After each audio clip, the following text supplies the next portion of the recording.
the sidelines for a long time. Now I'm finally getting in the game. It's about time. This is my time. This is my time. The only thing I consider impossible is losing. I've been waiting on the sidelines for a long time. Now I'm finally getting in the game. It's about time. This is my time.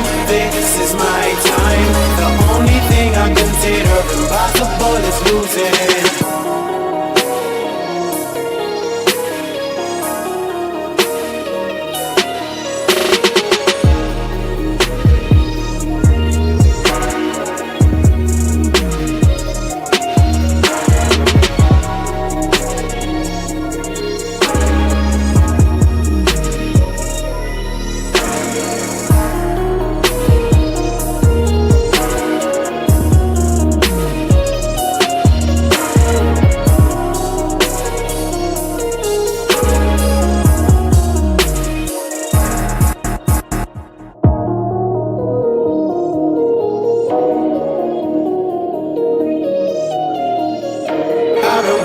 On the sidelines for a long time. Now I'm finally getting in the game. It's about time. This is my time. This is my time. The only thing I consider impossible is losing. I am waiting on the sidelines for a long time. Now I'm finally getting in the game. It's about time. This is my time. This is my time. The only thing I consider impossible is losing.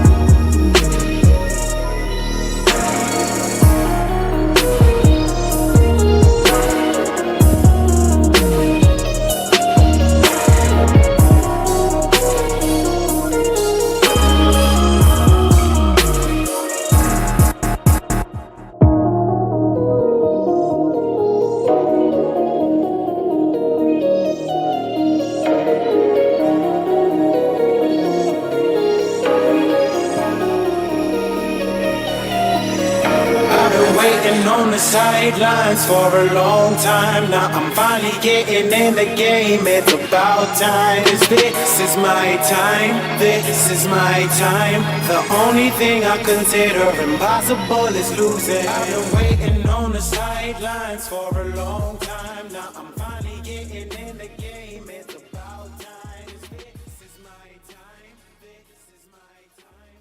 The only thing I consider.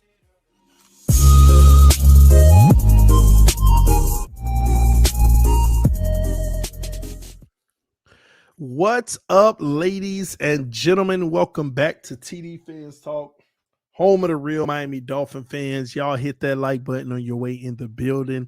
I hope everybody's having an amazing day. To all the mothers out there, happy Mother's Day, okay? And to everybody watching, happy Mother's Day to your mother.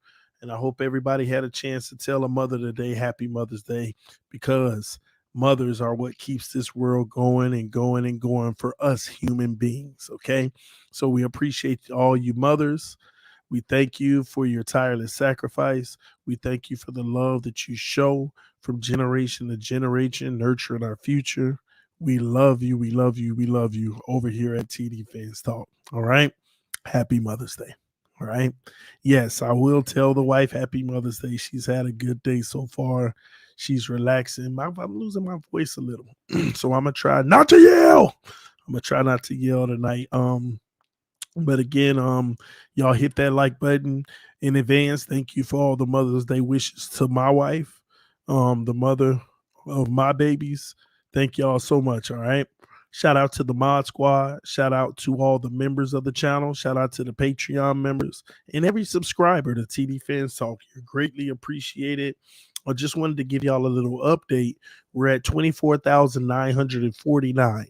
We need 51 more subscribers in like 7 days, maybe. Maybe we hit it. Maybe not, but I hope we do. So if y'all want to help out, let your friends and family members know about the channel. We need 51 more subs within like 8 days, because it is the 5-year anniversary of TD FanStalk. It'd be nice to hit 25,000. That'll be pretty dope. All right. But without further ado, we're going to get into this stream. Just to let you know what we'll cover on the stream, we got to talk about this amazing addition that the Miami Dolphins made today. I got to have a serious conversation about that. We also want to talk about the Omar Kelly's record prediction coming in at 9-8, which was very interesting. We got to talk about that. And lastly tonight, we're going to talk about the Miami Heat and Boston Celtics. We got to talk about the Miami Heat and Boston Celtics at the end of the night. Once we get all our Dolphin stuff out the way, because everybody don't want to hear about the Heat and Celtics, okay? A lot of people here for football talk. But if you're a Miami Heat fan, Celtics fan, stick around to the end. We got to talk about it, because I told y'all what was going to happen. Y'all don't listen to me. I told you it was over for Philly. You don't go to no Game 7 back in Boston. But it's all right. We're going to talk Celtics and Heat fans later tonight, all right? But let's get into our business. Sorry, y'all. Sorry, back on my jaw. Let's get into our business. We got a lot to talk about, baby. Y'all hit that like button though. Y'all hit that like button. We over 200 in the building, and we only got 74 likes. Punch that like button, because I am getting hyped. I'm on a whole nother level. With these Dolphins, man. I got to tell y'all, man. Shout out to Tyrone Lowry. Said happy Mother's Day to your wife, bro. Thank you, sir. Love you for that. All right. G Money with the donation as well. G Money in the building, y'all. Y'all already know what time it is. Browns just got Zadarius Smith, 3-time Pro Bowler. It's about to get scary for the AFC. Better get that online secured. O-line secured, you mean. Cleveland, Miami, AFC Championship. Well, Miami, I know going to the AFC Championship, but I think you're jumping a little ahead of the gun on Cleveland. I think you're jumping ahead of the gun. I know Miami going. After the move we made today, I know we going to the AFC Championship. Listen, y'all, let me dive right in, because I ain't got time to play around, okay? I've been very clear on this channel. It will be real hard for this team to make the Super Bowl based off the current roster. Everybody say, then what do we need to change that? I've been saying it for years. You either change the quarterback or you put everything around them. And as of late, we've decided to not change the quarterback and put everything around him. So I've had my checklist of what everything around him mean, and we were only short 3 pieces. Within those pieces was a right tackle, a left guard, and an additional linebacker. That's where I left off. We just got our right tackle. A left guard ain't going to be hard to find, and I'll be patient on this linebacker piece. But ladies and gentlemen, we just got our right tackle. The Miami Dolphins just got our right tackle. Let me break it all down to y'all, because I'm going to go ahead and tell you what people going to say now. Oh, ain't the best of a pickup, but I guess we could deal with it. All that. No. This is where I chastise Miami Dolphin fans for not recognizing what we just did and how important it is. We just got our freaking right tackle. Now, I already, TD, but he's injury prone. Listen to me, Miami Dolphin fans. Your head coach has come out and told you the O-line we have is good enough. Shame on him. Chris Grier has told you that this is basically as best as it's going to get. We'll bring in some competition. So I say all that to say this. Beggars can't be choosers. Stop it. Beggars can't be choosers. We are out here begging for additional O-line help And when you're begging, you cannot say, I don't want to take that one. Give me that one. Nah, I could see if it was a bum. I could see if he was just as bad as Austin Jackson. I understand the injury concerns. I understand the injury concerns. What's up, baby? The wife said Happy Mother's Day to you all. They've been already saying it to you. Happy Mother's Day to their wives and their mothers. All right. Get out of here. We're talking Dolphins. Love you. But listen, beggars cannot be choosers. What I do know, injury prone or not, because what y'all need to understand, Armstead go out is over anyway. Something is better than nothing. And what I love is that this guy is going to take the starting job away from Austin Jackson, and Austin Jackson will be exactly what he's supposed to be at this point, semi-quality depth. Now, a little backstory on Wynn. He's a left tackle. They moved to right tackle. He's a good left tackle, but, he didn't do as good at right tackle, but he has that flexibility, also the flexibility to be kicked inside if necessary. But what people ain't understanding is this. Now with him, if Armstead get hurt, you can now kick him to left tackle. Although you'll have Austin at right, it is still a better mix. You don't have to completely fall off the rails if Armstead goes. Now, if they both getting hurt at around the same time, it's a wrap. It's a wrap. Now look at this. Nigel said TD acting like Wynn is a Pro Bowler. Let me be clear, y'all, because you know them people that come in here trying to make it seem like I'm overinflating stuff. Let me be clear for the last time. Nobody's saying he's an All-Pro. Nobody's saying that he's a Pro Bowler. But you want him or Austin Jackson. Go look at the history. You want him or Austin Jackson? You want him or the backup for Armstead last year who had the lowest PFF rating known to man ever? Please answer me that. So don't sit here, TD acting like a Pro Bowler. He might as well be a Hall of Famer compared to the rest of them.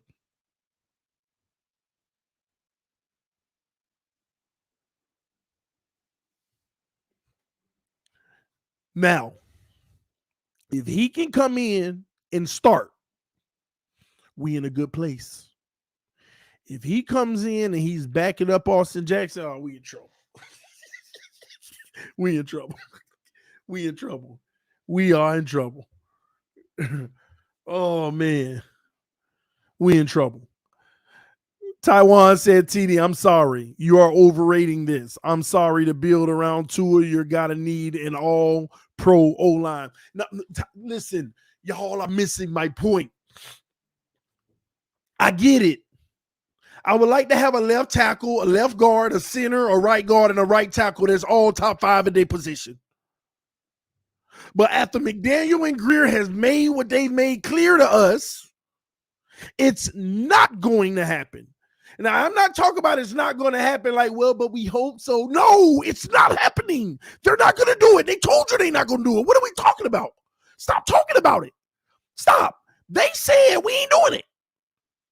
We are not going to get all pros across the line. It's not happening. No possibility. 0% chance. 0.000000000 infinity 0 chance. So with that being said, beggars can't be choosers. Is it an upgrade? Yes or no in the comment section. Is it an upgrade over an Austin Jackson? Is it an upgrade over Teron Armstead's replacement? That's all I want to know. Yes or no in the comment section. Upgrade. Yes or no? Upgrade. Yes or no? Comment section. Help me out. Yes or no? Please. Yes or no? You see all them yeses? Then what are we talking about? I don't need to sell this like an all-pro. I don't need to sell this bigger than what it is. It's an upgrade. That's all you can ask for. That is all I want. That is all I have ever want. If it work, it work. If it don't, it don't. But at least I feel like we are better prepared today than we were yesterday to win a Super Bowl. Isn't that what we all sitting here talking about the team every day about for? Ain't that what we hear every day to talk about? How can we upgrade this team to have a better chance to win a Super Bowl one player at a time? Can we replace that player or can we bring him in to make it better? That's all it's about. I mean, come on. We're not going to sit here and be mad that we didn't get the number one right tackle in the whole NFL. Why we get mad about stuff that we know ain't going to happen?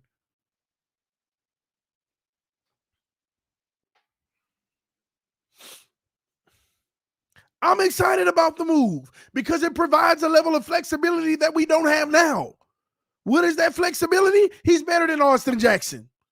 Post his injury, if he can come back to form, he's better than Austin Jackson.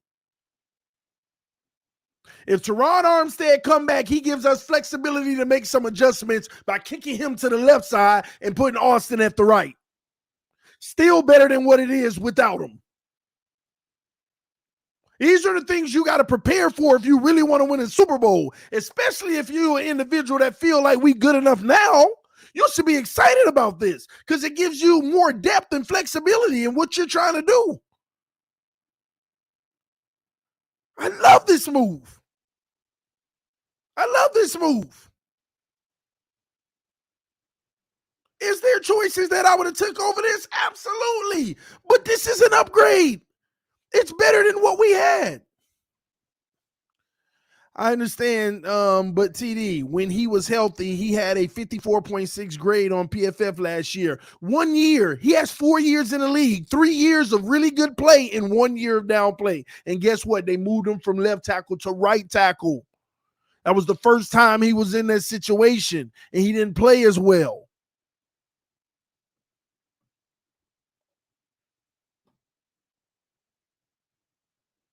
So again, and let me be clear about something too.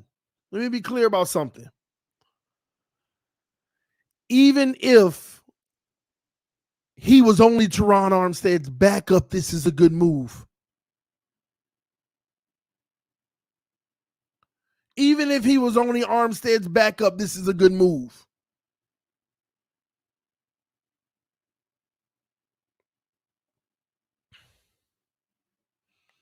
Let me show y'all something.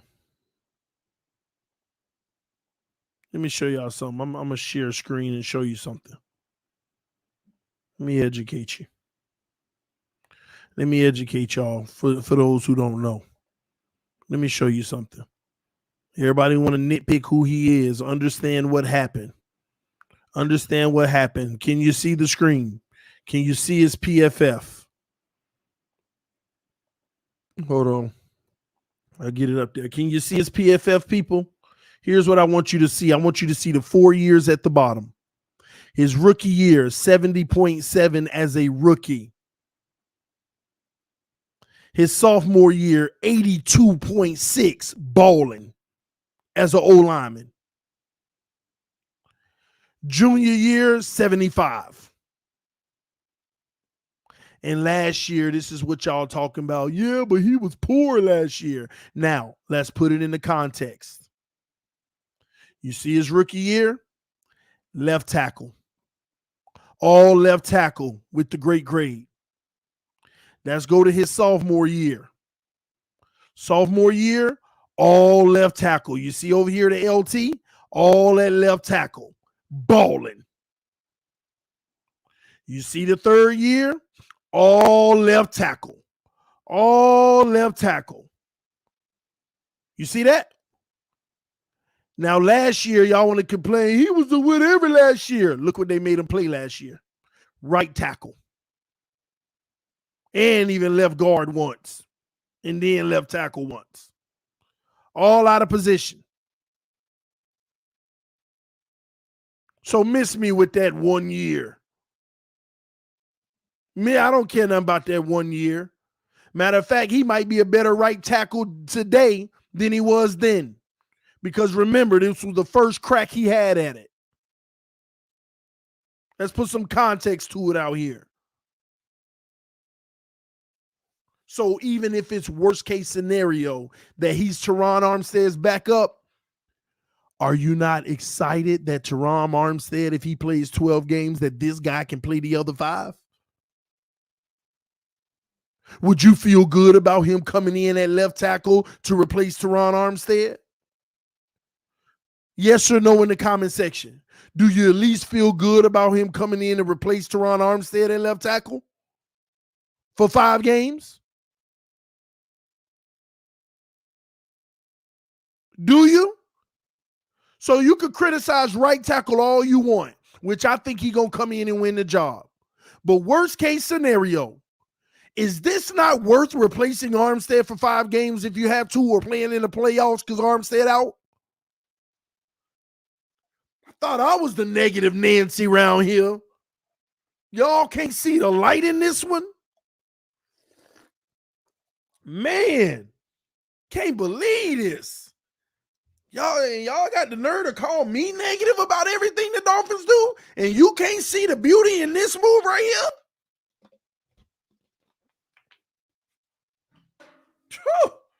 The nerve. Give me my flowers. Give me my flowers. I'm being positive, right?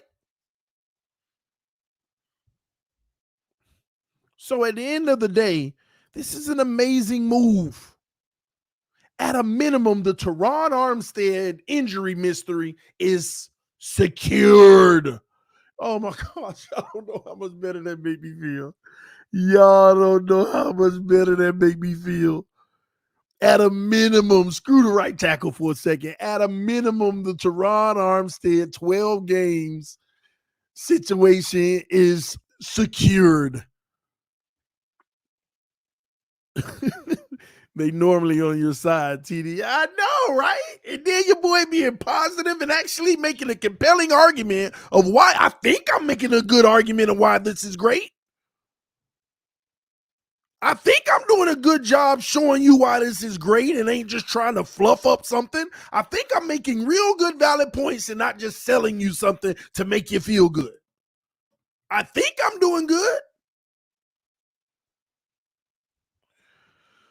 Whew, so you know what that means is all up to Tua. Oh, man. Listen, I will say this.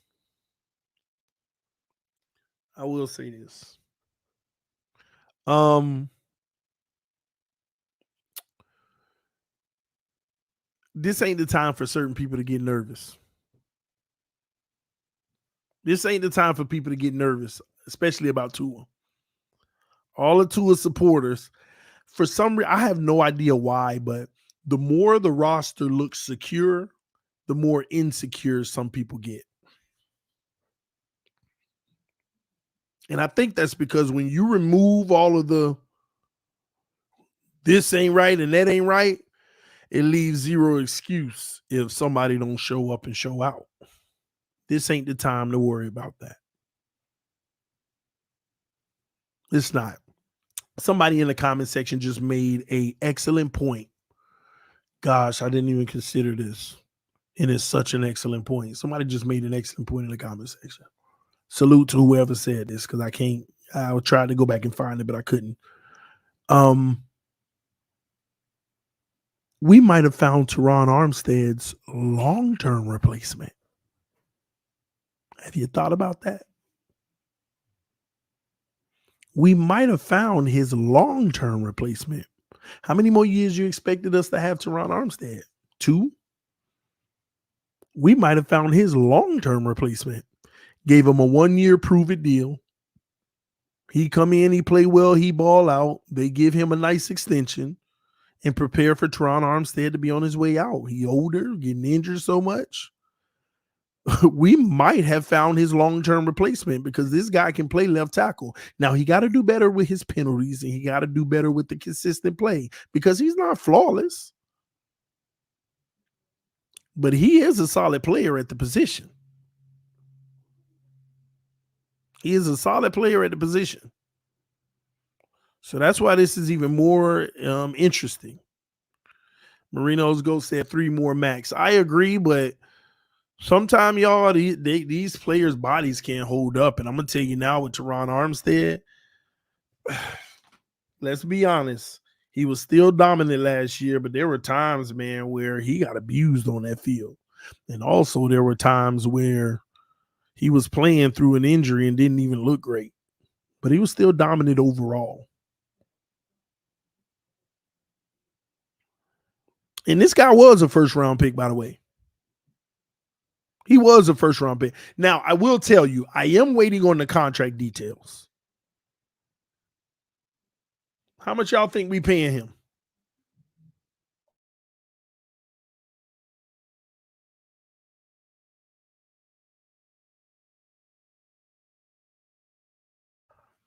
How much y'all think we paying him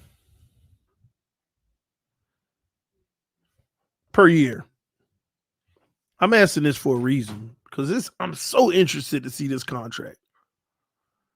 4, 1 million, 6 million. This is gonna be so interesting. 5 million, 1.9. I want to see what we're paying him, and here's why.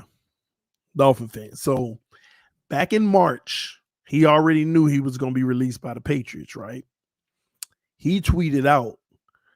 He was bold with it, by the way. And I like this guy being this bold. That just means he know he can play. He can ball. He tweeted out back in March, and I knew all about him. I was like, that'd be a nice move, but I wanted one of the best old linemen, period. But we didn't want to go do that. So I had forgot all about him. But he tweeted out back in March, don't even call me if the minimum talking point ain't 5 million or more. Real talk. That's what he tweeted in so many words. He literally said, don't even call me. You ain't going to get no play unless the starting price is 5 million at a minimum. And that's where we can start talking. Don't even call me. Don't even pick up the phone unless your conversation starts with 5 million. He did that on social media. And he got past free agency and the draft, and now we're on the back end. And I wonder, is he sub 5 million or over 5 million? I want to see what Greer did. So if you got him less than 5 million on a 1-year deal, boss move. If you got him more, it was the cost. He made it clear. It was the cost of doing business. He had already made it clear. All right, we got another super chat.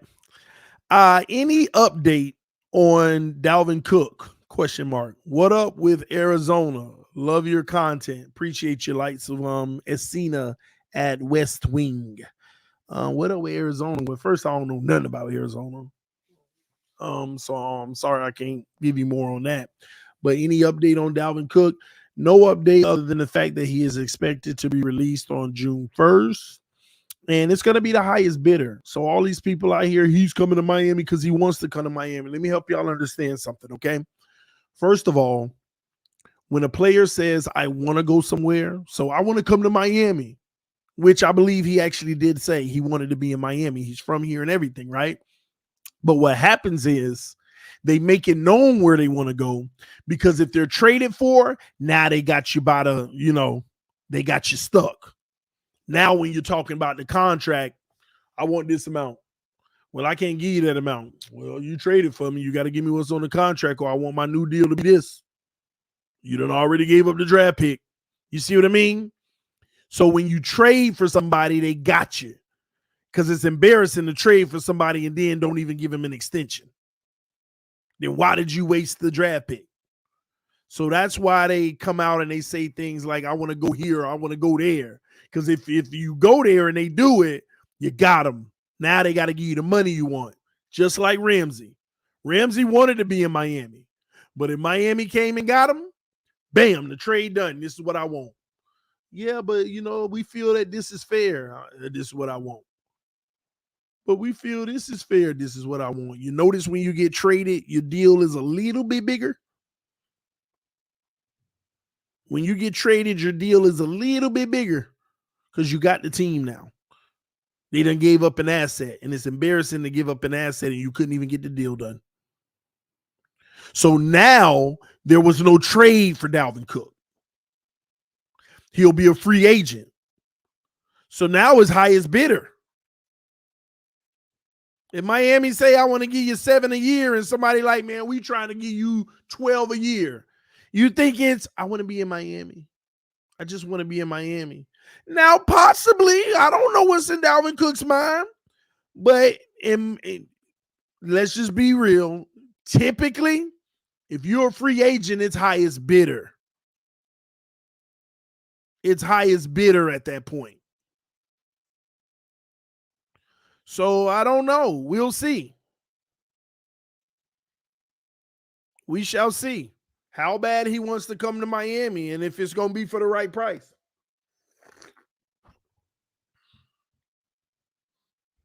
And if it's going to be for the right price. We already spending some of the Byron Jones money potentially on this deal because what y'all didn't know is we only had like $2.6 million and we didn't sign none of our draft picks at the time. We had just enough money to sign our draft picks, and we had one more roster spot available. So Wynn just took that last roster spot, even though they already cut 3 tackles. So I think there may be 1 or 2 more roster spots available. So we'll see what else the Miami Dolphins are trying to do. But roster spots don't really matter because it's 2 available now, but then they're going to cut 5 players and bring in 5 more. It's going to be a lot of cuts, swaps. Think about it. They literally just cut 3 tackles in the last 24 hours. 3 tackles. And none of them I heard of. See, so our roster is full of players that are going to be picked up, cut, picked up, cut, picked up, cut. Somebody said, why pay draft capital? Just wait to become free agent. Dominus, because you want to secure him. You give up draft capital to secure him. So let me give you an example. If we don't secure him, hypothetically, right? Breaking news, June 1st, Buffalo Bills just signed Dalvin Cook. I thought he was coming to Miami. This is why you trade for him. The problem is they were just asking for too much on a trade. And on a trade, they would still have to eat some of the contract. So it's more beneficial for them to not trade him at this point since they can't get what they want and just release him June 1st because they save money on the cap. But if they traded him, they don't save as much money on the cap. So they want some type of compensation.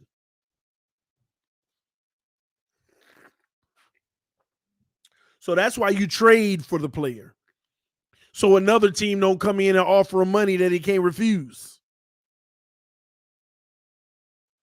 I don't know why Dolphin fans just feel like it's an automatic guarantee. If a team come in and say we're gonna pay you a 4-year, $60 million deal, you think he coming to Miami?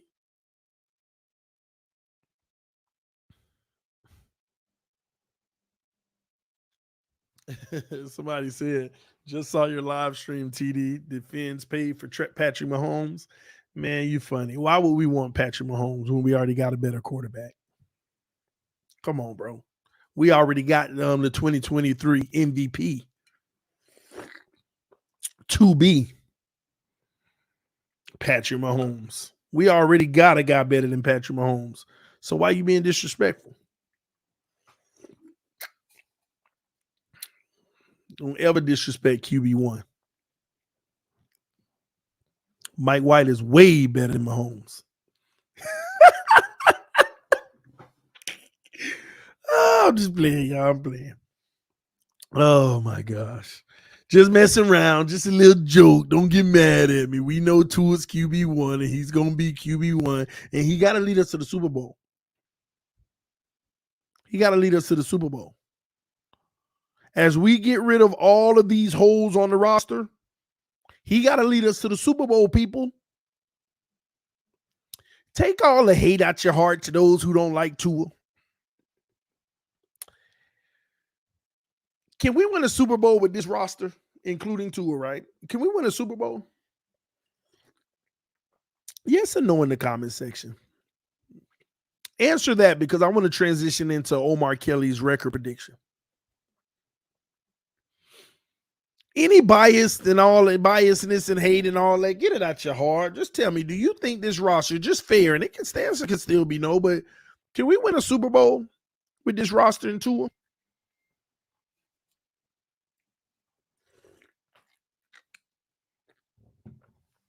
Yeah, we get a lot of mixed emotions. Yeses and no's and no's and yeses.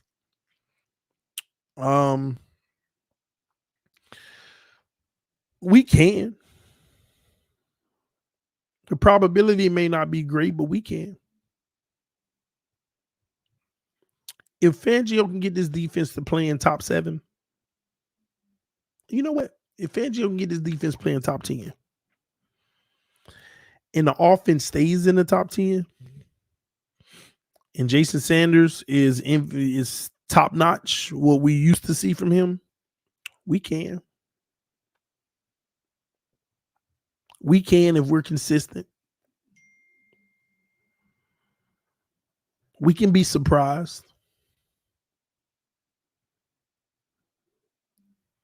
We can be surprised, and it wouldn't be like, yeah, we know we are, but we can be surprised. I mean, why not? O-line playing better, potentially, maybe improved. Better linebacker play, better secondary. Why not? Why we can't be better than the Chiefs? Why not? Why Tua can't throw for 5,000 this year? Why not? Why our running backs as a unit can't rush for $2,000 all together? Why not?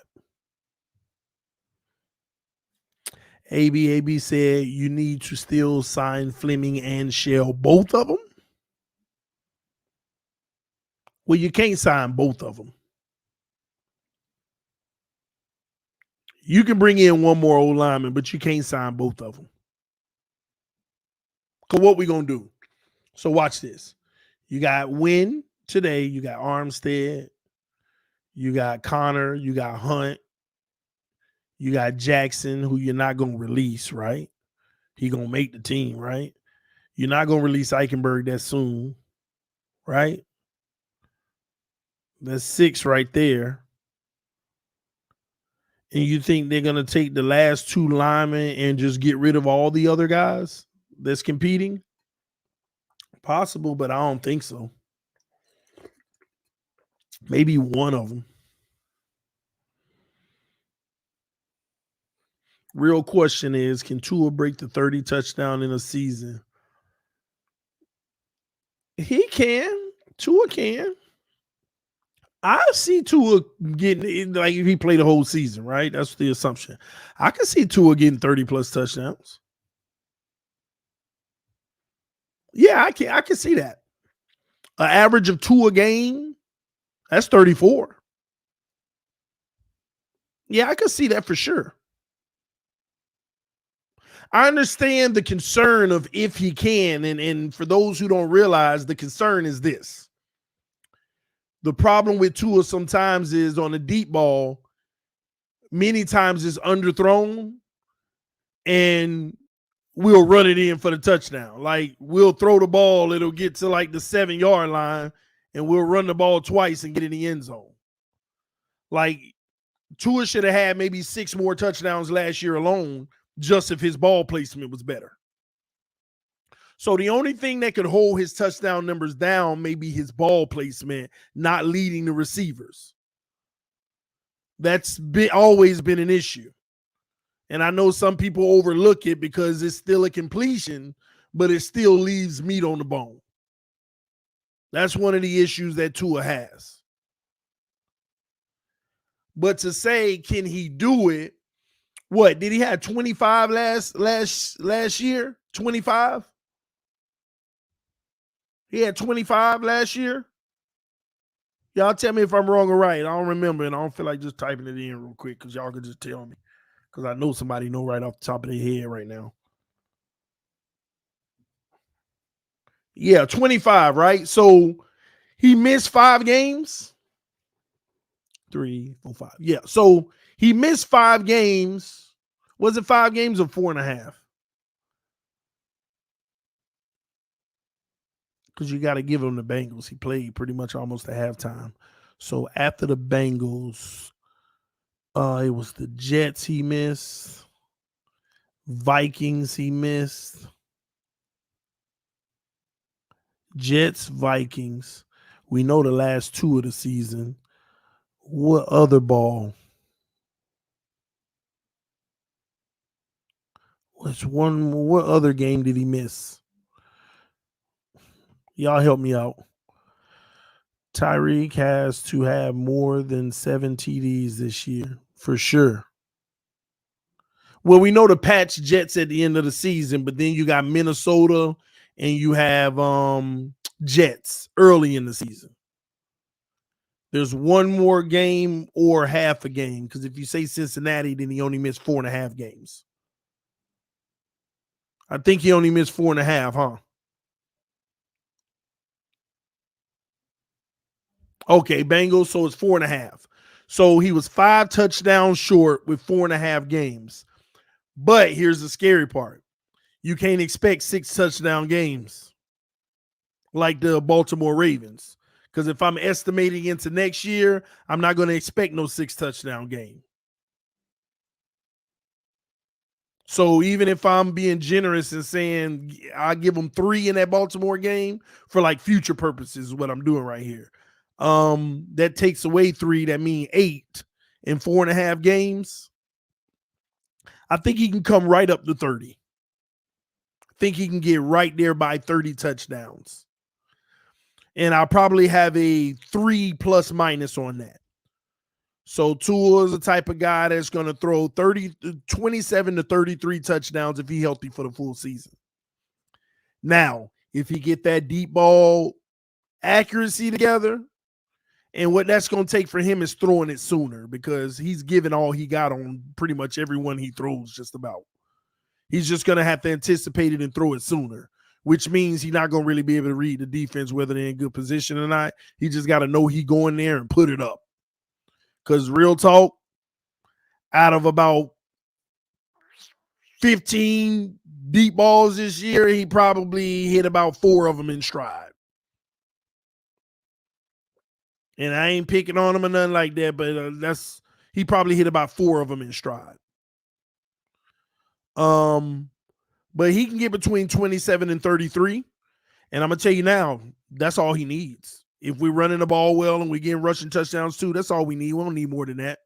We see, it's never been about trying to say, oh, he ain't getting 40 and 50 like depend on how this team. Now, if we trying to force the ball and throw the ball all day like McDaniels was doing last year, then I need 40 tubs. I need 40 plus. But I don't like what McDaniels was doing last year. I don't like that. That's why he was apologizing to the running backs.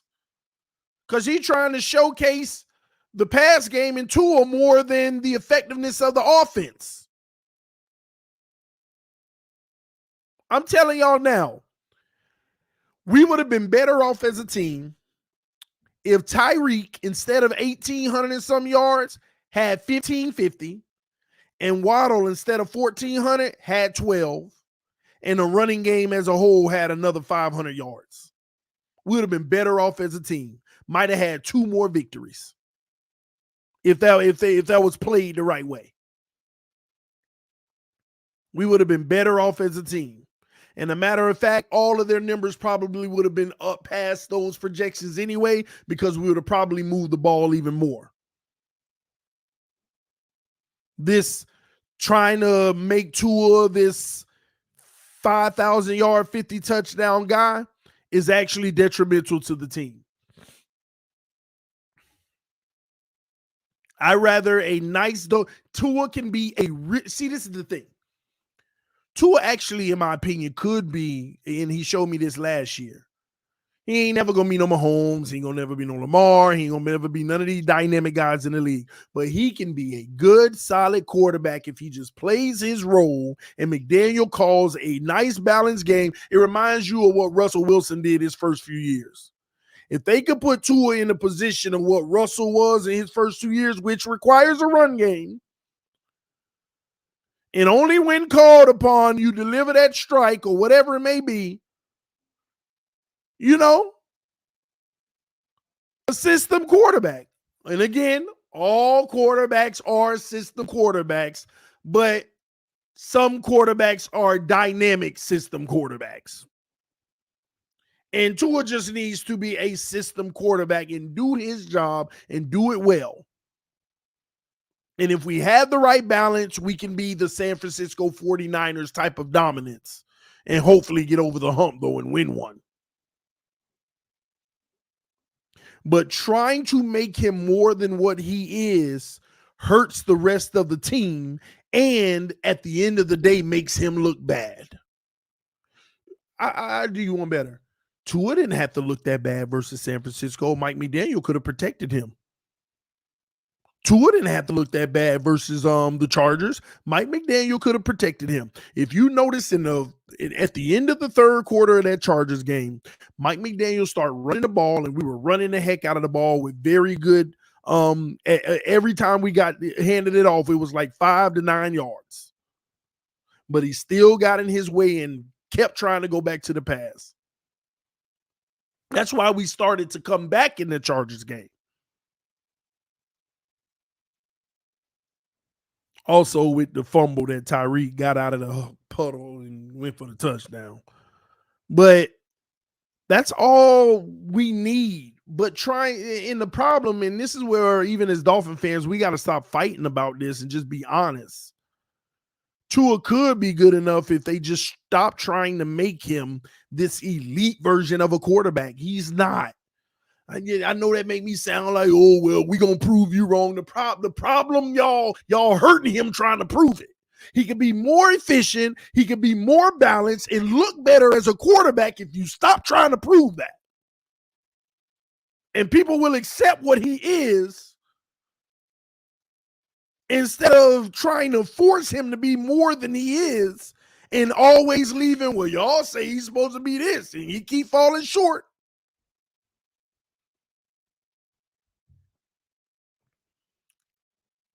At least my opinion. Don't make me right.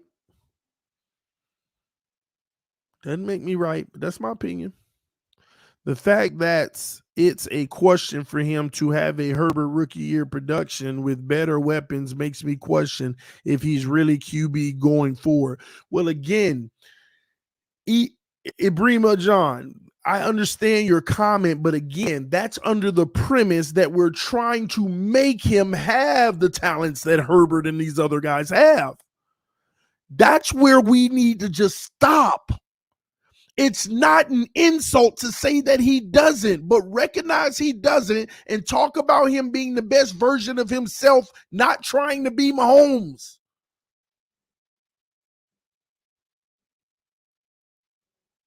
That's the issue in the community and everything.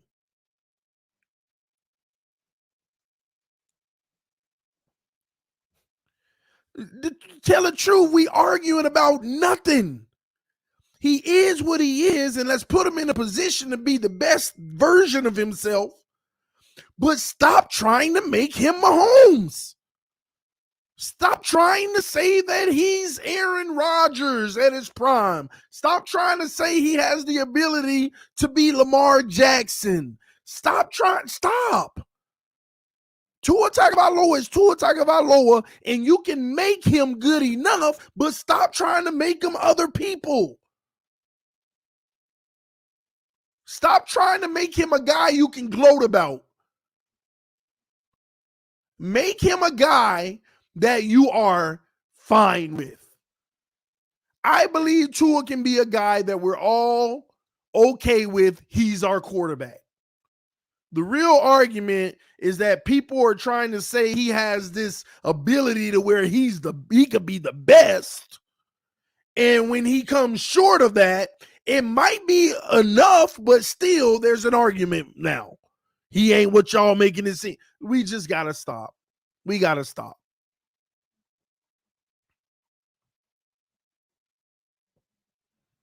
And if you really care about the kid's future, you should be the main one screaming up and down at Mike McDaniel. Stop trying to turn him into Mahomes. Allow him to be Tua Tagovailoa.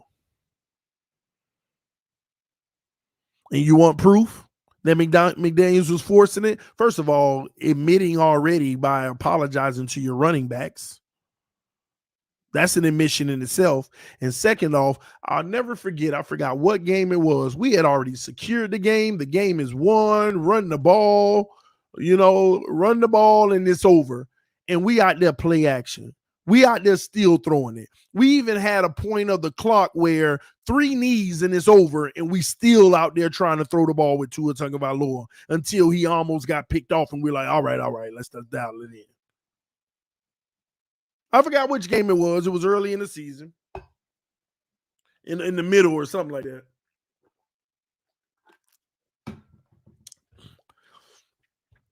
But Mike McDaniel needs to dial it in and stop worrying about proving Tua to be the guy and get this team to win a Super Bowl, and nobody will care about how good or bad he is because at least we'll have the concoction that's good enough to win a Super Bowl. Nobody would care how good or bad he is. We have the nucleus from 1 through 53 that can win a Super Bowl. If Noah was on that 53, I don't care. He can run it back with him. As far as I care. If you win a Super Bowl, you had a 1 through 53 combination that was good enough. That's what we need to focus on. Not trying to prove a point with 1 or 2 players. And I'm going to be honest with you. The most nervous thing this offseason that we've seen so far came from Tyreek Hill. Does anybody know what that was? Not him going back and forth with Micah Parsons. But the thing that makes me most nervous is Tyreek Hill tweeted something, and it makes me nervous this year. And it's not good for this team. Does anybody remember that tweet? Anybody know what I'm talking about? No, it ain't retirement. It ain't retirement. It's not retirement. Thank you. Troy Moot hit it. 2K. Tyreek got a goal this year to go for 2,000 yards. That ain't good for this team. People are like, why are you tripping, TD? I mean, if he get 2,000, that means we were eating. The man had 1,800 and something, and we won 9 games.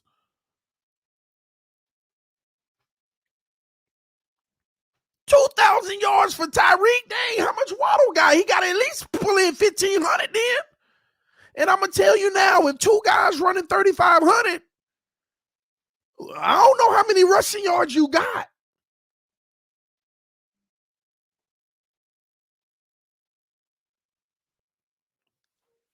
If a guy going for $2,000, I don't know, man. I don't know. It ain't impossible to have a great offense and do that, but I don't know if that's balanced for the team. That's just more force feeding Tyreek. I mean, let's be honest. If you watch the film, there was a lot of force feeding Tyreek. Plays were designed, hey, we're going to Tyreek here no matter what. We're going to Tyreek here no matter what. 3rd and 8, we don't look at nobody but him. If it worked, it worked. If it didn't, it didn't. Next.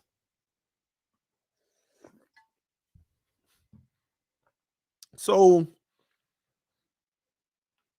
I'm not for the individualism anymore with this roster. Trying to showcase specific people at the detriment of the rest of the team.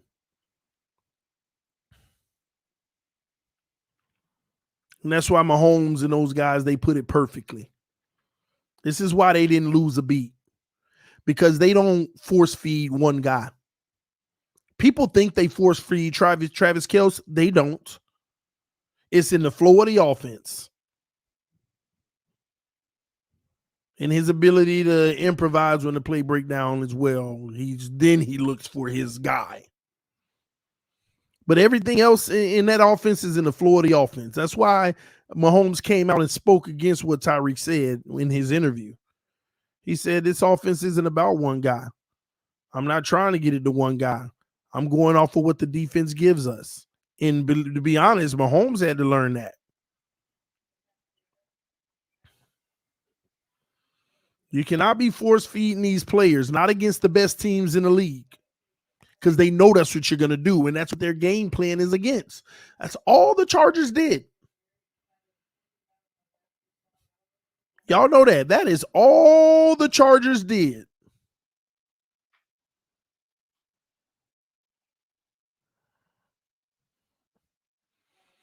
And I don't even, let me see. I don't think I got that film anymore for y'all. Probably don't. No, I ain't got it no more. But I showed y'all the film. I showed y'all the film of the Chargers. I showed you the film of the Chargers and what they said. In their preparation against the Miami Dolphins, the Chargers, in their preparation, for those who didn't see the video, they literally said number 10, no, they said Tyreek and number 17. That's their offense. We got to make it. We got to make it not easy for these guys. We got to bump them at the line of scrimmage. We got to take away that first point to where they're trying to go. They had us figured out.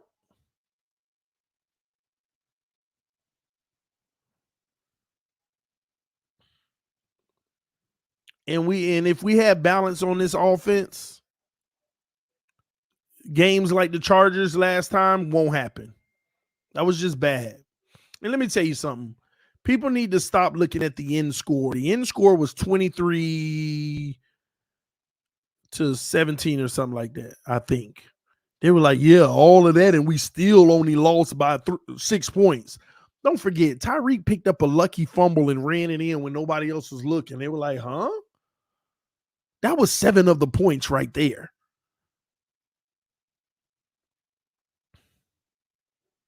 Let's not make it seem like, oh, we were just in it the whole time. It was straight domination the whole time until that lucky stuff started.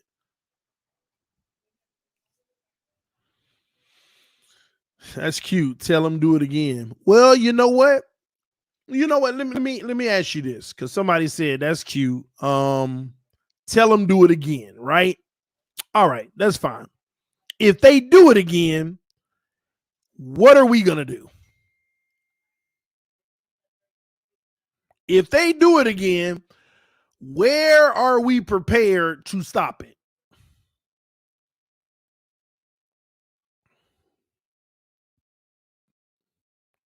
Where is it that we're prepared to stop it? What aspect of this team now on offense is going to overcome what they did to us last time?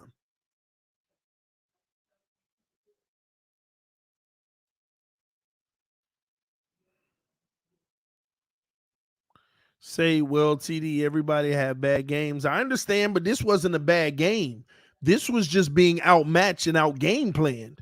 Let's get this straight. This wasn't us dropping balls. We were out game planned. They had the perfect defense for everything we tried to do. This ain't, oh, we had a bad game, we didn't execute.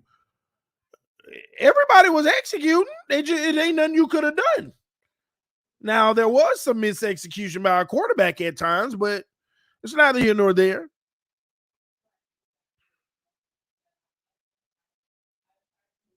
The only offensive touchdown, the Chargers DB fell down. Yeah, he fell on his face, and Tyreek caught the deep ball and walked in for the touchdown. That is true. Only offensive touchdown we got. He fell. Tyreek veered off, caught it, and went down the rest of the way.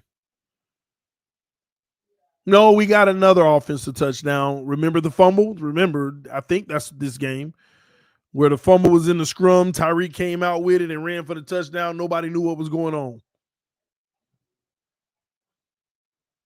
And don't forget, y'all, we're talking about 6 defensive starters. And somebody put this in the comment section. They're right.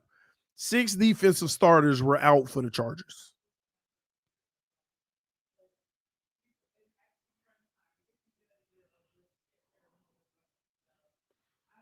And I know you're saying that for Miami, but for the Chargers in that game. D-line and their secondary.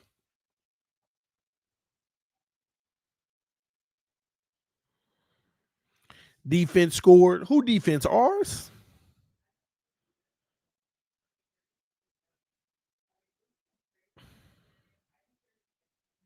Including Joey Bosa.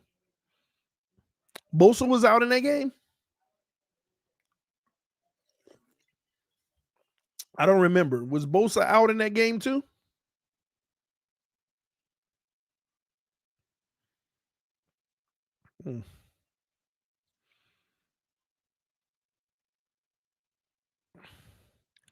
Only Mac was playing. Okay. Bosa was out. Oh, I ain't realized. I ain't remember to realize, honestly. But yeah, I mean, their whole defense was depleted. Their whole defense is depleted. That's why it's real funny to me. Like Dolphin fans, they be like, yeah, we still made the playoffs last year, and we had all these injuries and all these players were out, right? Same thing Chargers fans saying. Yeah, we barely made the playoffs. We had a whole bunch of defensive players out. J.C. Jackson, this and that and this, Bosa. They all didn't play. Even in the playoffs, we wouldn't full string. If people think it's just Dolphin fans think it's just us. Yeah, we good this year as long as everybody stay healthy. It's other teams like, if everybody stay healthy, we better this year. You see what I'm saying? They beat us unhealthy, and they believe they could beat us if they were healthy. This is why I love pointing this out to everybody. We're not the only ones going through what we're going through. We're not the only ones that have the excuses that we have. We think that that's just all the difference.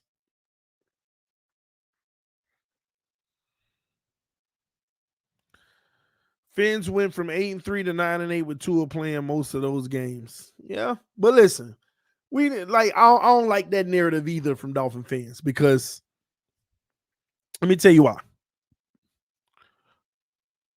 What if we would have started the season the way we ended it and ended it the way we started? Let me give y'all an example. Reverse it. Watch this. San Francisco week 1.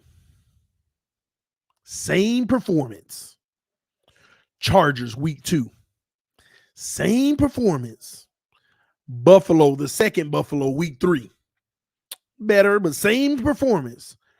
Green Bay, week 4. Same performance. Don't play the New England game. Don't play the Jets game. Right?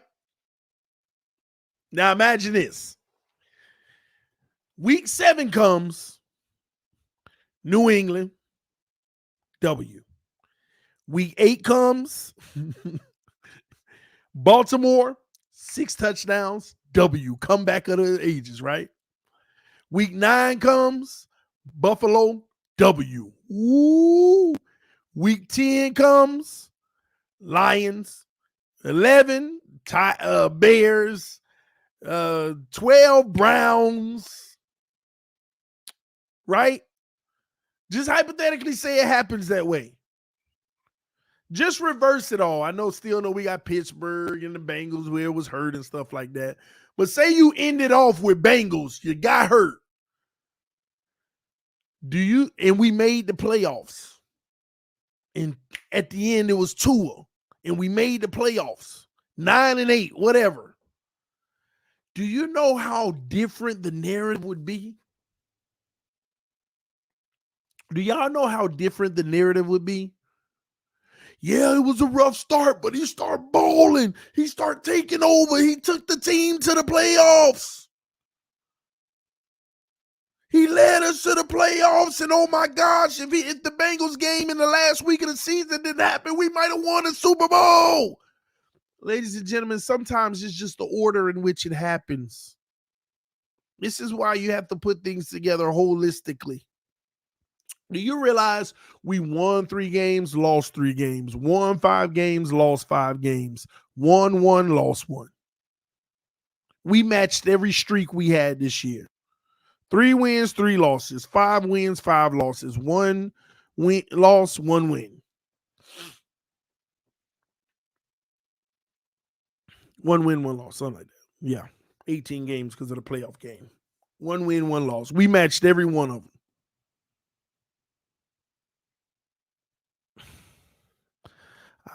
Now, I got to talk about this Omar Kelly record prediction. So Omar Kelly did his record prediction. And it's confusing because you don't know what to think about Omar Kelly. Sometimes he seems so too nearish, and then he's brutally honest, and people don't like it. But this time I gotta tell you, he was being honest with himself. But it's so unfavorable. But he's like, when did this become a bad record? And I think he gets it, but no Dolphin fan wants to hear 9-8 this year.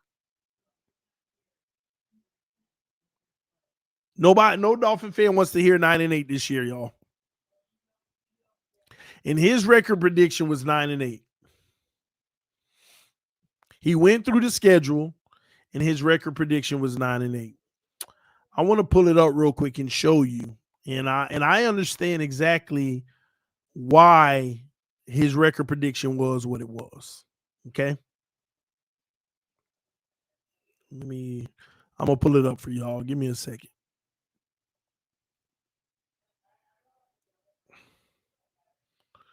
Do.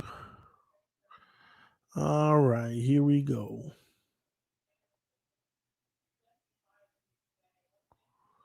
Oh boy, my bad. Trying to pull up the article he had. Okay, got it. Well, let me share screen with y'all. All right, here we go. I don't know how well y'all can read that, but here you go. Okay. Let me see if I can get on here at the bottom. Might be a better look for us.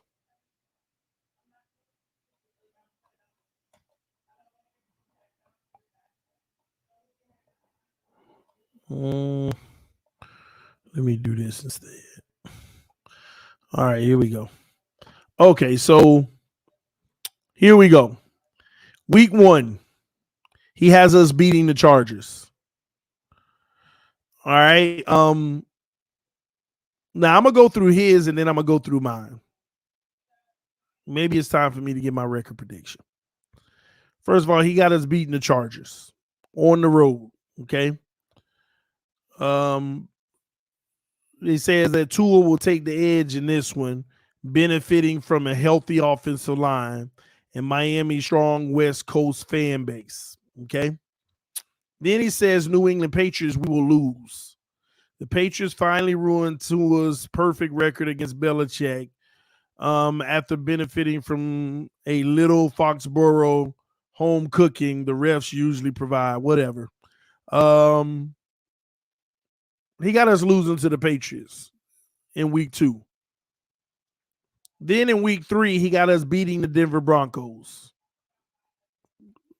Talks about Fangio and Chubb has a breakout performance. Then in week 4, he got us losing to Buffalo on the road. And I can see that going on the road.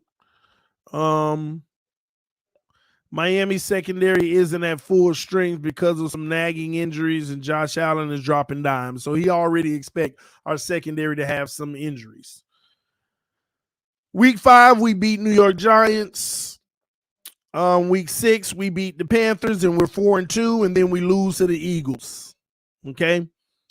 And they said it's going to be a good match.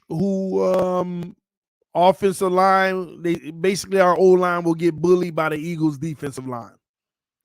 And they do have a powerful defensive line. Number 8, we beat the Patriots at home. Okay, we're 5-3. Then we lose the Chiefs. No need to explain that. We got a bye week. And then after the bye, we beat the Raiders to go 6-4. Not a bad place to be, 6-4 at the time. But then you lose to the Jets because at this point of the season, Aaron Rodgers is past the growing pains and the New York offense is puring. Miami's offense struggles to keep pace on the road while the defense get carved up by Rodgers and his weapons, and I can see that. 13, we win against Washington because they'll have quarterback troubles. Week 14, Tennessee Titans. Call it Ryan Tannehill's revenge. He said we lose to them because the Dolphins' former starting quarterback saves his best game of the season for the former team. Tannehill somehow finds a way to upstage Tua again. Week 15, Jets, we beat them this time in South Florida. Now we're 8-6. Then we got the Baltimore Ravens. Lamar calls the Dolphins defense up on the ground and through the air, accounting for 400 all-purpose, and I can see that too. He got us losing, and then Buffalo week 18, we lose that game as well. We muster up everything we got to fight left. The team is dethroned the Bills, but falls short because of fourth quarter heroics of Josh Allen. Now, you don't have to like his projection here because there's some things that I disagree, some things I agree. So there's some I can see it, some no. TD, stop all this. No, I just thought it was interesting that he did that because there's some that I can see and some that I can't. Okay. So I can see the last game. I can see Baltimore. This is December. Cowboys. That's interesting. We got that W. That's the one I'm scared of the most, Christmas Eve in December. If not, December. Jets, we win. I can see that. Tennessee, that's a little toss up for me because I got to see if Tennessee's defense is going to be the same as they were in the past. But I don't like playing Tennessee late in the season if they're healthy. Derrick Henry against our D-line late in the season and their D-line versus our O-line late in the season, I just don't like that. Early in the season, that would have been a nice matchup for us. Late in the season, I'm just not the biggest fan of that matchup. Okay. And it ain't gonna be raining, none of that. It's gonna be good December weather, early December. I'm just not a fan of that. I see us beating Washington. Now the Jets lost. Everybody's saying we'll sweep the Jets. You better be careful before we get swept. As Dolphin fans, it is our job to disrespect the Jets. It's our job to disrespect the Jets. So I get it. I get it. It is our job to disrespect the Jets. They ain't going to beat us till they going to beat us. Now, they did beat us by 40 points or whatever last year without Tua, but let's be honest. Our defense, they really better come with it this year. Time will tell. Vegas, W. We all agree. I don't see us beating the Chiefs on the road. That would be an impressive win that will shock the NFL, but I don't see it happening, just like Omar doesn't. New England win at home. I like it. Philly, I don't see that win either. And I agree. This is on the road. I agree with this. I really actually agree with this.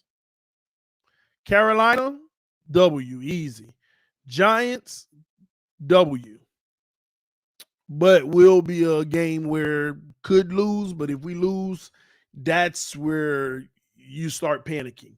I'm telling y'all, in week 5, if you lose to the Giants and we're not undefeated in the rest of these, you can panic. Buffalo lost. I think we go on the road and we can get them. Denver, I don't know. New England, I don't see how he gonna put us as a loss. I don't like that. Chargers, that's the season right there. Now, I want to give y'all the conventional wisdom record prediction. And then after I give you the conventional wisdom record prediction, I'm going to give you my record prediction. But I want to go conventional wisdom first. What is conventional wisdom? And maybe I'm giving it the wrong name, but this is what I characterize that as. Evidence. Okay? Let me give you an example. Conventional wisdom, we will lose to the Chargers because we lost to them last year. We were hurt and they were hurt, but they were more hurt than us. It ain't like our defensive backs weren't actually playing well. Until we could beat them, they beat us. It's like losing to somebody. It's just like reverse. It's like somebody saying, oh, the Patriots going to beat the Dolphins. Why would you think that? We keep beating them. We beat them last time. And the one before, you see what I'm saying? So conventional wisdom is what's pretty much done happened recently. And until you change that, it is what it is. So this is the record prediction, conventional wisdom, right? Chargers, we lose 0-1. New England, we win 1-1. Denver, wild card game. Roll the dice, we win, but you can lose it. But that's 2-1. Bills on the road, you lose 2-2. Giants at home, you win. Roll the dice, though. That's a tough one. You're 3-2. Carolina, you win. Rookies, they ain't ready yet. 4-2. Philly, you lose. Super Bowl runner-up. You're 4-3. Okay? New England again, we win. 5-3. Kansas City, you lose until you start beating them. 6-3. Bye week. Raiders, we win. 7-3. Jets on the road with the new additions and how they played us last year, we lose. That's 7-4. Washington, we win. 8-4. Tennessee, until we beat them, we lose. That's 8-5 now. We're 8-5. New York Jets, at home, we split, we win. That's 9-5. Dallas, we lose. To me, that's a better team. That's 9-6. Baltimore, we lose on the road. 9-7. Buffalo, we actually, it's conventional wisdom, we win at home. 10-7. 10-7. 10-7. So that's one more than what Omar have. Now, I'm not going to do it. I was going to give my record prediction, but I'm still going to wait. We still making a few moves. I still might have to wait to this week. I give my record prediction. I'm going to give it a few more days.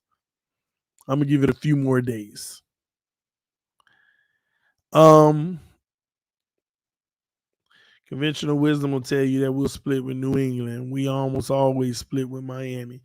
No, Malachi, not as of lately. Not as of lately, especially if Tua's healthy. Not lately. It could easily be a sweep.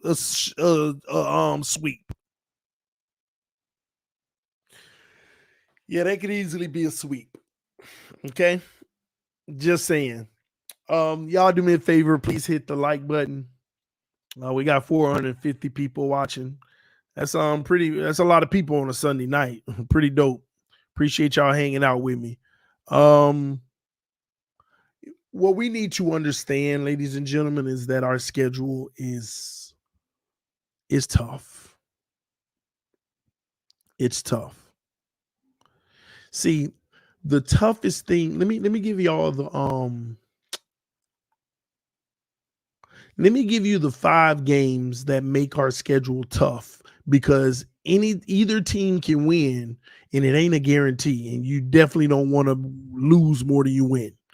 Let me give you all the games that are, it can nerve wreck you looking at the schedule. Okay. Let me give you the games. The first game, Chargers. The Broncos. You don't know what version you're going to get this year. And it's week 3-2, just getting rocking and rolling with the new coach. That team has every bit of the talent. So Chargers, Broncos. Don't forget the Giants, another playoff team. Concern. I ain't worrying about the Panthers. Eagles and Chiefs, those L's. Raiders, that's a W. Tennessee, concern game. Washington is a big concern game for me. Number 3 defense last year. The issue they have is quarterback. Another thing you need to look out for. If Will Levis is looking good enough in Tennessee, Tennessee could trade Tannehill to Washington, and that will make them a better team. See, everybody think that you just got to have the best quarterback. Sometimes all you got to do is upgrade. Also, the Cowboys game. That's not a guaranteed loss or win. I don't see us beating Baltimore this year, but we'll see. But that's actually 6 games that will determine the season. And I'm gonna tell you, in them 6 games, you got to go 4-2.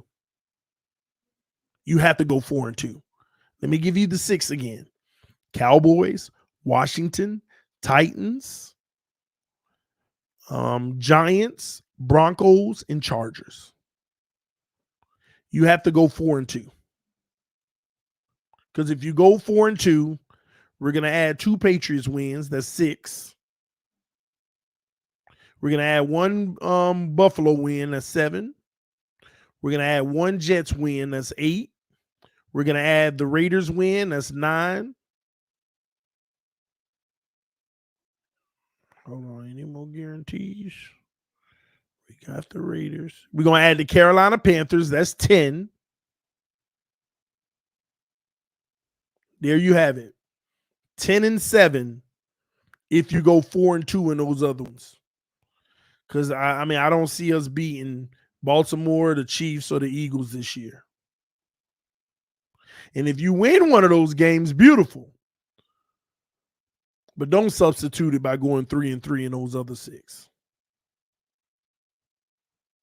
That's what you can't do. At TD, stop it. We said the last year you're jinxing it. We said that last year. You're jinxing it. What did we say, Dre? What did we say last year? I'm going to be honest, though. Be honest with me, y'all. Was I right or wrong last year? Was I right or wrong last year? I told y'all we're going to find out about this team in week 12. San Francisco. I told y'all. And what else did I tell y'all last year? Was I right or wrong? It's something about that Green Bay game that don't sit right with me. I said that all season. Something about that Green Bay game. It's just something about it. I don't feel like we're going to win. It don't sit right with me. How many times did y'all hear me say that last year? Something about that Christmas Day Green Bay game. And I also told y'all we definitely going to beat the Chargers, but it's something about that game. If we lose to the Chargers, I'm done. But it's something about it.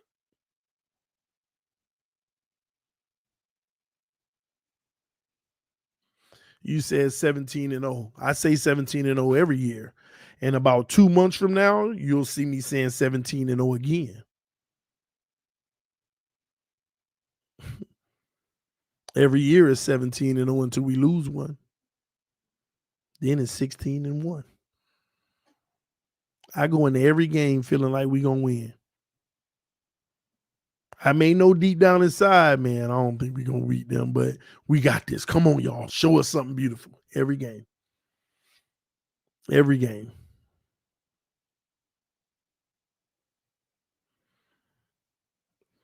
You said W versus Green Bay at first, but change your mind about Green Bay. Yeah, but yeah, you're right, Scott. Remember I said we're going to beat Green Bay, but it's something about it. I kept saying that. We're going to beat Green Bay, but it's something about that game. I don't know. It's just something about that game, but we should beat them. We better than them. Were we not the better team? I mean, losing says no, but come on. Were we not a better team than Green Bay? I said we're gonna beat them, but something about this game is just, I don't know. It's something about this game that I'm not confident about. I just know Tua, man. I just know him too well. I know Tua too well, man. I know him too well. He gonna always give you a gift in December. And it won't stop giving. I just know the man.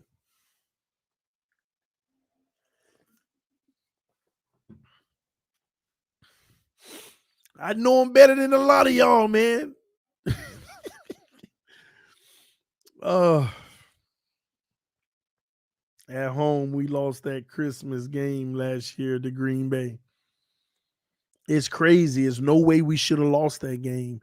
I mean, let's be honest. Tua gave the game. I mean, at the end of the day, Tua blew the game. That was a guaranteed win. Tua blew it. And this is what I meant when I told you that earlier.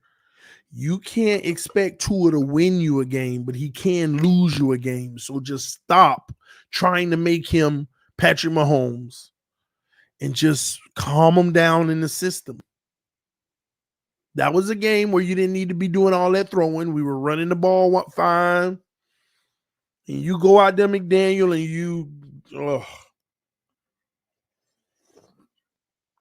he can lose you a game. But it is what it is.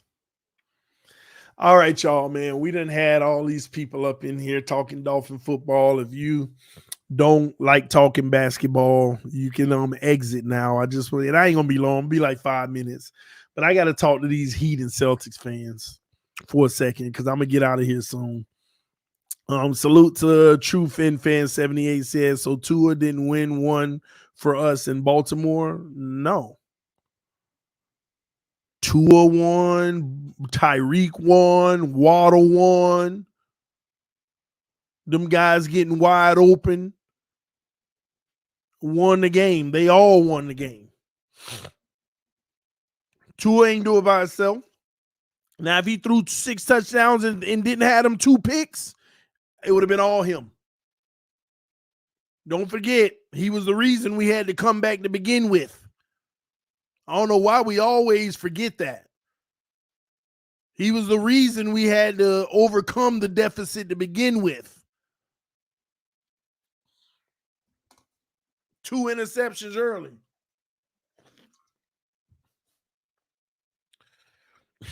Somebody said Tua was sucking until 12 minutes left in the fourth. And Tyreek and them getting wide open. He did his job, though. He did it great. He played great. He was a part of the win. He contributed in the win, in matter of fact, in a big way. But by himself, no. No. Defense had to make stops every possession to catch up. The receivers had to do what they did, and Tua had to do what he did. Only game, in my opinion, Tua won in his career where he won, I give him credit for that Arizona game. That's the only game that I'm like, he won that sucker. All by him lonesome. One game. But yeah. Anyway, let's get to this NBA. Oh boy, here we go. 36 to 50, 469 yards, 6 touchdowns, 2 interceptions. You're dead wrong. I'm not dead wrong. Those are great stats. His wide receivers were burning past second string corners, rookie corners. If they weren't wide open, let them drop one pass, and all of that means nothing because there'll be an L in front of it. The defense had to make a stop on every possession so we could come back. See, y'all always do that with the defense. How about Tua go throw 6 touchdowns, 2 interceptions, 36 for 50, 469, but Lamar scores one more touchdown because the defense couldn't get the stop? And we get the L. Then what does it matter? Same thing y'all did with the Atlanta Falcons game. Tua throws 2 picks and put us in a hole, and the defense makes all the stops to allow him to come back, and then they give up one drive at the end, and the defense lost it. We don't care that the hole was dug by him in the first place. If that was Herbert, you'd be saying he won. No, I wouldn't. If he won, if the game was won the exact same way, no, I wouldn't. Now, if it wasn't wide open receivers and he was just dropping dimes in tight coverage and all of that, yeah, that's different. But let's be honest, we saw the Baltimore game. It was just straight breakdown of defensive coverage. But it is what it is. Y'all can glorify that game all you want. You can say that Tua himself carried the team, but let Waddle had dropped one ball like he did with Skyler, and we got the L. Would it all have mattered? Nobody gets any credit. So, how about we go to the Minnesota game and go look at the quarterback stat line? Do you know that our quarterbacks threw for 483 yards in the Minnesota game? Did you know that?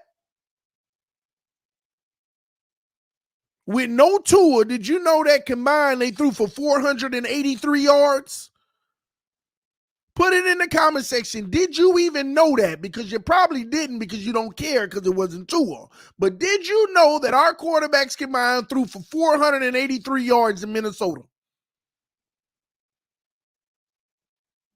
I ain't getting no yeses or nos. You want to stay away from that one, huh?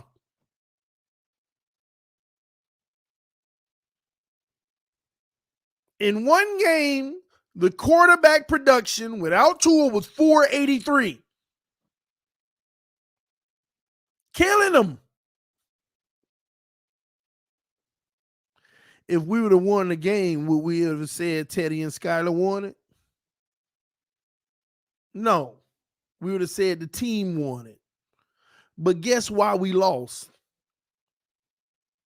Waddle single-handedly lost that game, dropping wide open passes, fumbling passes and causing interceptions, doing all of that trash. I don't know what was wrong with Waddle in that game. But you see what I'm talking about? We can agree that Waddle lost the game, but if he would have caught those passes and we would have won, we weren't going to give him any credit. We're just going to say Skyler and Teddy won the game? No, you wouldn't do it. That only applies for Tua. It only applies with y'all for Tua. If we would have won that game and Waddle wouldn't have did what he did, you would not have said Skyler and Teddy won that game. You would have said, what a great team win. Yeah, my point exactly. My point exactly. So that's why I tell you Tua didn't win that game on his own. My point exactly. Hypocrites. Got you on that one. And some of you didn't even know we threw for 480 something in that game. Yeah, you bum backups. Because anybody can do that in this offense. You get the right bum defense, anybody could do that.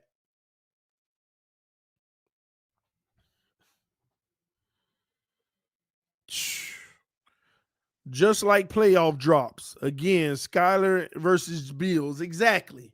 We could have won our first playoff game if the receivers would have actually came through clutch with little old Skyler.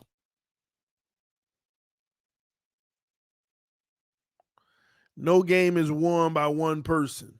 Well, I disagree with that, but it is rare.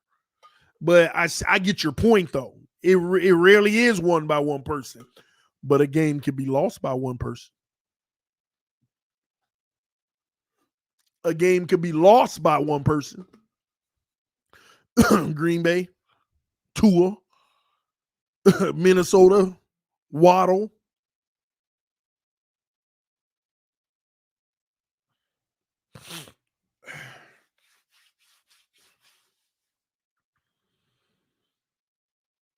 Name a game Tua lost for us outside of Green Bay. Chargers.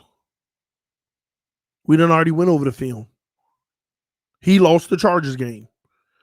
Putting it in spots, being a spot thrower like most quarterbacks, right? Had check down opportunities all day, had out routes, missing reads. San Francisco, after the first play when he put it in that spot and it went for a touchdown, after that, you had wide open receivers all over the field, but he already knew where he wanted to go with the ball. Throwing it in triple and quadruple coverage. I don't care who around you telling you he didn't lose us the game. His play lost the game.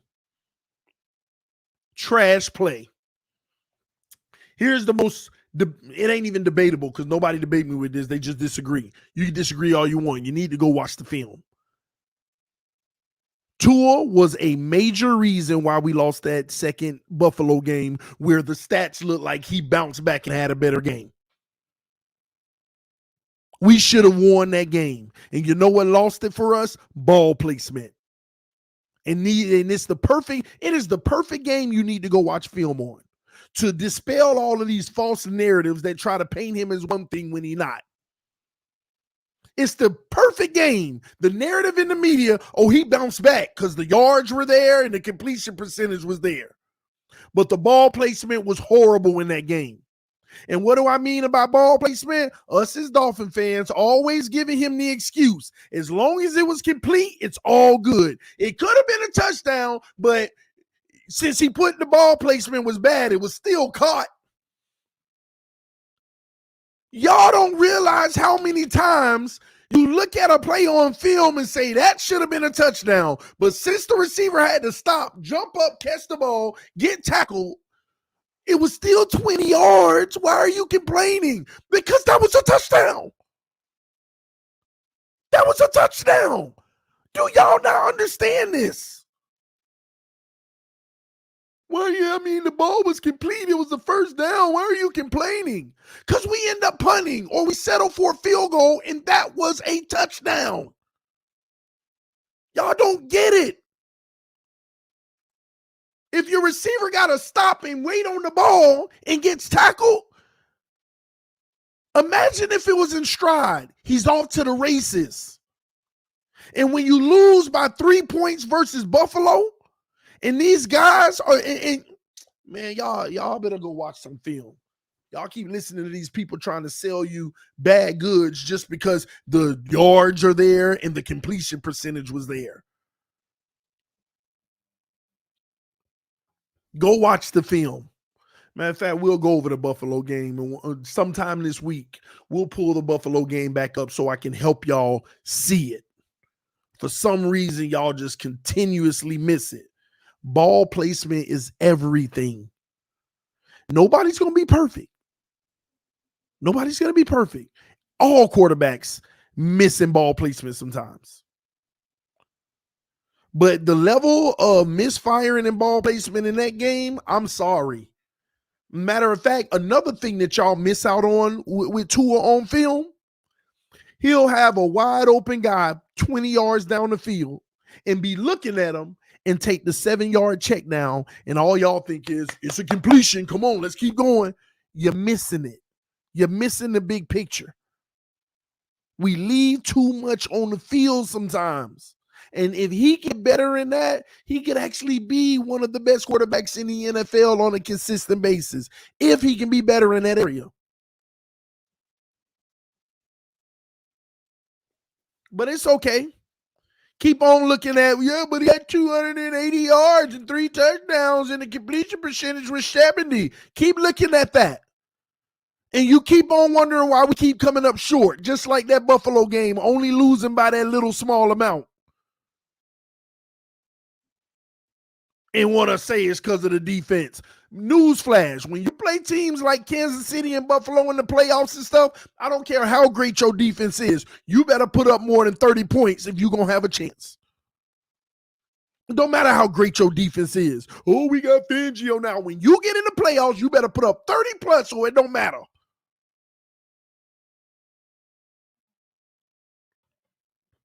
Can't keep on running where the defense gave up 30. They're going to in the playoffs on occasions.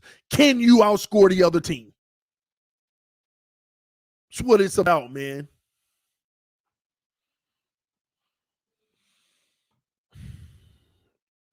Remember, TD, numbers can lie and liars can number. Yeah, I agree. Sometimes, and remember, true lies and false facts. True lies and some false facts. Anyway, man, I gotta get out of here. So let me talk to these Celtics Boston fans. Y'all keep sucking me in, man. I don't know when y'all gonna start listening to me. First of all, I told you Philly was done. I told you Philly was done. You don't go back to the Garden in 7 games. They were done. I told y'all on the stream the other night, they are done. The Celtics will shoot the lights out of that ball in game 7 at home with the crowd going crazy. And I told y'all the Heat sitting there struggling with the trash Knicks. They going to have to go on the road to Boston. And just so I don't get some of y'all mad tonight, Heat and 8. Hopefully you understand what that means. Heat and 8. The Heat will win the series in 8 games. You know what that means, don't you? You know what that means, don't you? Sorry, the Heat have no chance of winning this series. It's called a 1A and a 1B. The Miami Heat have a 1B and a 2B. 1B being Jimmy Butler and a 2B being Bam Adebayo. The Celtics have a 1A and Jason Tatum, and I know you saw what happened today. I know you saw what happened today with Jason Tatum. I know you saw what happened today. And a 1B in Jaylen Brown. I know you saw what happened today.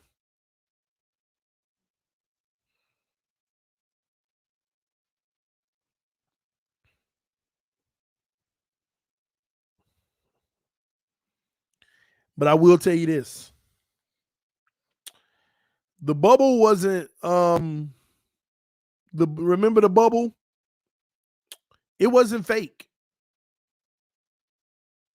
With no bubble, some of these same teams are right here at the end. The bubble wasn't fake. That's what I did learn. Denver will win it all, TD.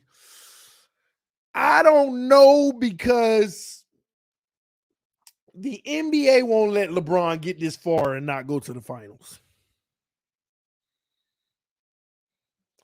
I don't think the NBA will allow LeBron to get this far and not go to the finals.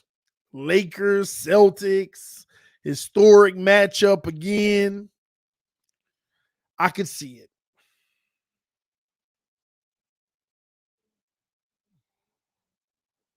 I could see it. Boston Lakers, NBA Finals. I could see it.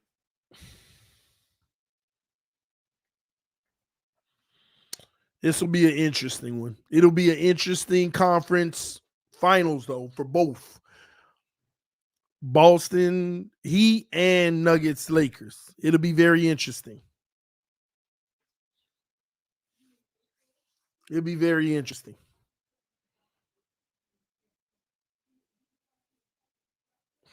Celtics underperform with as much talent as they have, and he overperform in the playoffs. I agree. And that's the crazy thing. The Celtics have not played great basketball in these playoffs. And did they just wake them up today? You've gotten this far without playing great basketball, and Tatum hadn't been good all playoffs until today. They woke him up. It's a wrap. It's a wrap. It is a wrap.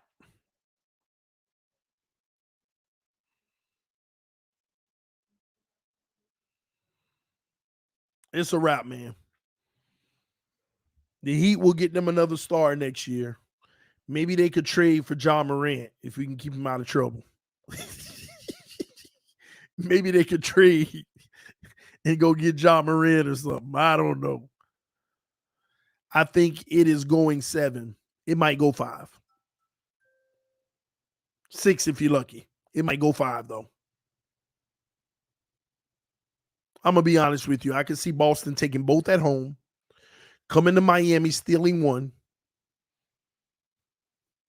finishing at home.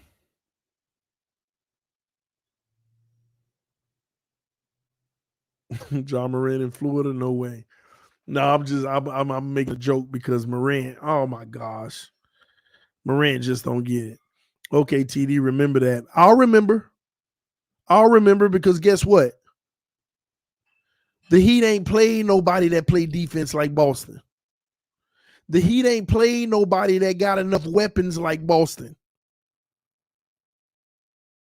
Marcus Smart can do it all. Tatum do it all. Brown do it all. Horford out there doing everything. Brogdon is actually the little X factor over there. What's his name? White can hit you in and out. What the Heat got? Jimmy and a occasional Bam.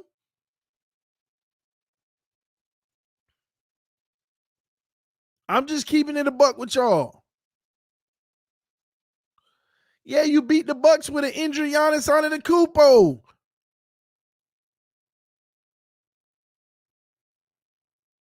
All right. Y'all know I'm going to stream them games this week. They should be coming on earlier since it's only one game. I'm going to be streaming them games this week. So we got the Heat Celtics on Wednesday. I believe I'll have a round table. Right after the round table, I'll see you. Celtics don't play as a team. That's their weakness. Spo going to put together a game plan. Stop lying to yourself. They played as a team today. The goal was just to get to the basket and find a mismatch. Bring Joel Embiid on the pick and roll. Bring him out there. You know what they finna do to Bam Adebayo? Do you know what they about to do to Bam Adebayo? Do you not realize what they finna do to Bam Adebayo on the pick and roll? This ain't no little old Brunson. This ain't no itty bitty Brunson. Tatum and Brown, they finna be living with the and ones in the paint in this series. They finna bring Bam out there, and if he don't step up, they knock it down to 3. And if he do step up, they to the layup drills. And you step up, you got Horford or White or back to Brown shooting a 3 or Smart.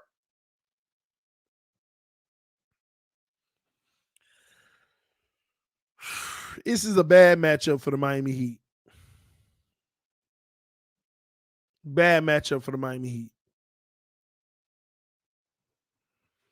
The Panthers got a much better chance of going to the championship than the Heat.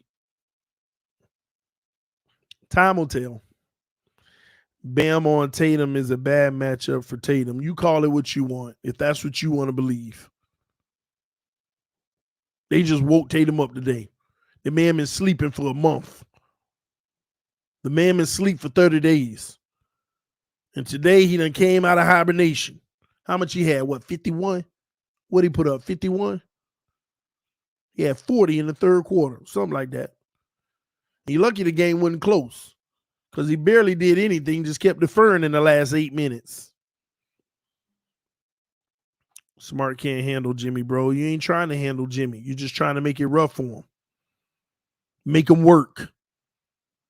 That's why Jimmy always, y'all put too much into Jimmy. He's going to run out of gas. Ain't nobody in Boston run out of gas. Because that's the point, y'all. Jimmy. Jimmy can't do it all. Jimmy can't do it all.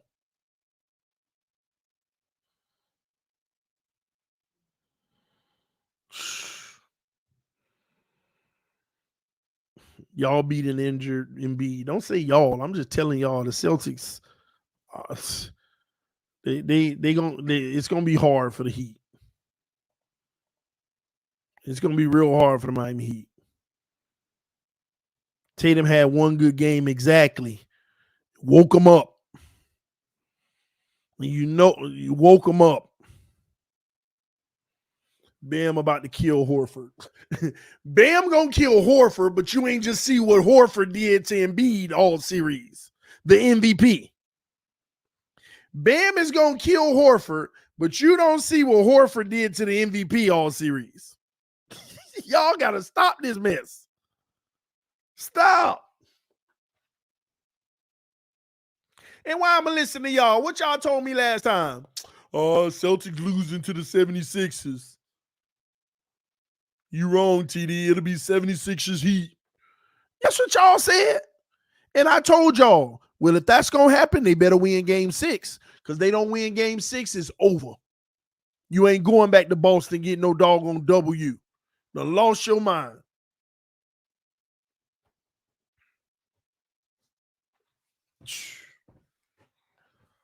Man, I'm sorry. Jimmy is the reason Jimmy is Himmy.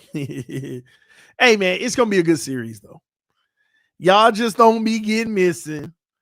Y'all make sure y'all show up on this channel on Wednesday night when the game is going on. Y'all know what we've been doing. We've been watching these playoff games.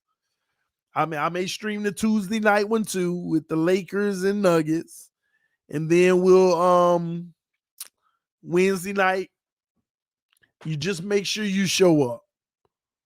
Just make sure you show up, okay? Wednesday night. Let's find out. Let's see what's going to happen together. All right? I'll be right here even if we get blown out.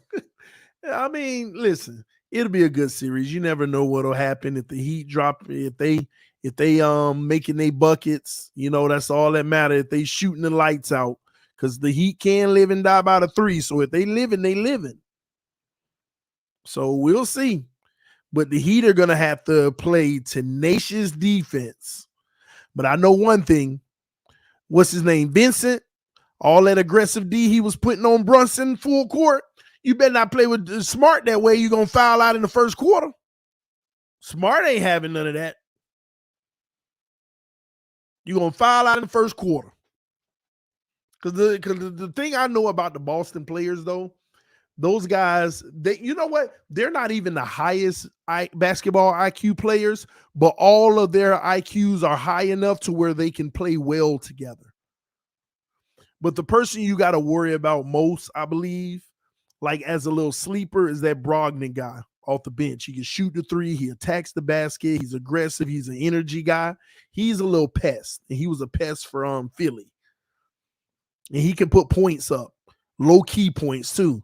Like you don't see him coming, but he's aggressive and he goes after it. But we'll see. He gonna get Westbrook. Oh, Lord. I want you to get another guy, but not no Westbrook. Man. I don't know about that. Kyrie, though, now you're talking. Now you're talking. Get Kyrie in the Heat. Yeah, you go get Kyrie. Get Kyrie. That'll be the guy.